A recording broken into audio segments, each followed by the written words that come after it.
जय श्री राम। कैसे हैं आप सभी? आई होप मेरा यूट्यूब परिवार खुश और स्वस्थ होगा। मैं आपकी होस्ट और दोस्त आशा द्विवेदी आप सभी का आपके और मेरे इस यूट्यूब चैनल पर हार्दिक स्वागत और अभिनंदन करती हूँ। आज हम बात करेंगे एक ऐसे रहस्यमय मंदिर की जिसकी मान्यता का मतलब कि इतनी ज़्यादा है कि अगर आप चारों धाम जाते हैं और वहाँ जाकर गंगोत्री का जल नहीं चढ़ाते हैं तो आपकी चारों धाम की यात्रा जो है वो संपूर्ण नहीं मानी जाती है।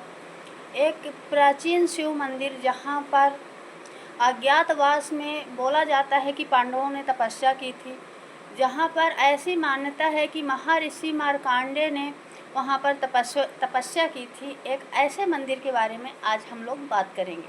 आइए हम बात करते हैं रीवा जिले में स्थित देवतलाव में भगवान शिव को समर्पित शिव मंदिर के बारे में, जो काफ़ी प्राचीन और काफ़ी जो है तो मतलब कि उसकी जो व्याख्या है काफ़ी दूर दूर तक प्रतिष्ठा फैली हुई है।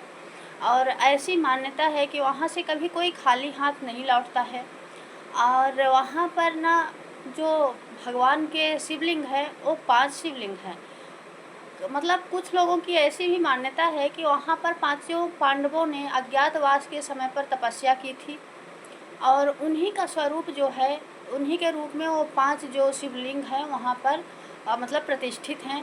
और कुछ मान्यताओं के अनुसार महर्षि मार्कंडेय जो हैं तो उन्होंने वहाँ पर विंध्य क्षेत्र में तपस्या की थी और उनकी तपस्या से प्रसन्न होकर भगवान शिव ने विश्वकर्मा जी को आदेश दिया था कि वहाँ पर शिव मंदिर बनाया जाए।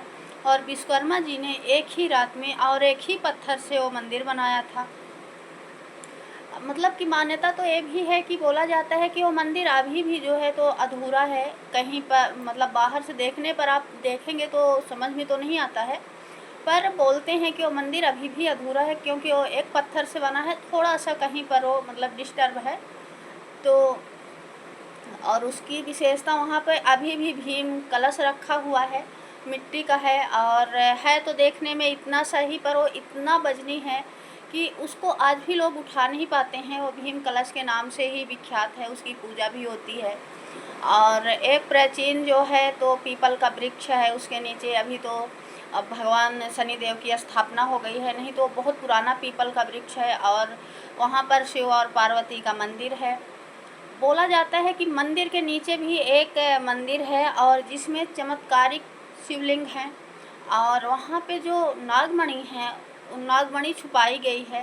और वहाँ पे आज भी नाग और सांप बिच्छू जो है उसकी रक्षा करते हैं।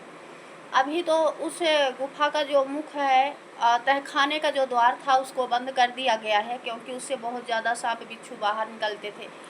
कुछ साल पहले तक जो पंडित लोग थे वो अंदर भी जाके जो प्राचीन शिवलिंग जो अंदर है तहखाने में उसकी भी पूजा अर्चना करते थे।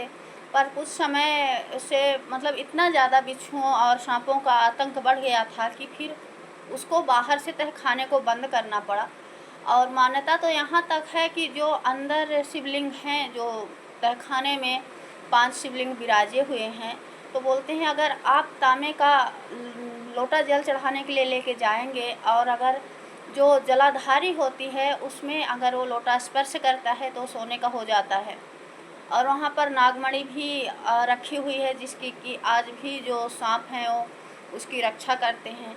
और काफ़ी प्राचीन शिव मंदिर है। वहाँ पर एक शिव कुंड है और उसका जल मतलब कि उसकी गहराई इतनी ज़्यादा है कि आज तक उस शिव कुंड में गिरने वाला कोई आज तक ऊपर नहीं आया।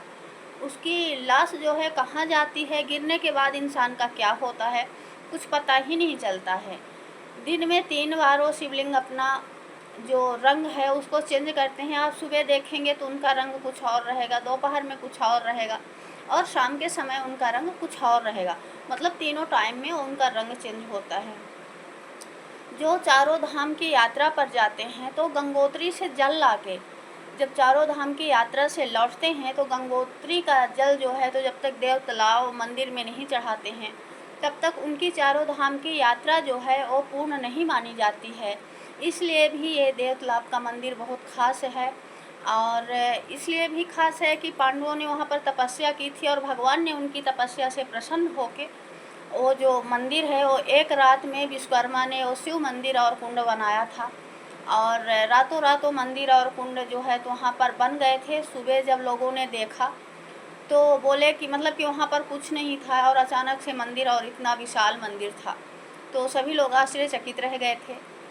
और इसी संदर्भ में एक कहानी ये भी मिलती है कि वो मतलब कि देखने से तो देखिए पता नहीं चलता है, पर बोलते हैं लोग बाग जो स्थानीय लोग हैं वहाँ के, वो बोलते हैं कि देवतालाब का जो शिव मंदिर है वो अभी भी एक रात में बना था, इसलिए वो संपूर्ण नहीं हो पाया था, वो अभी भी अधूरा है।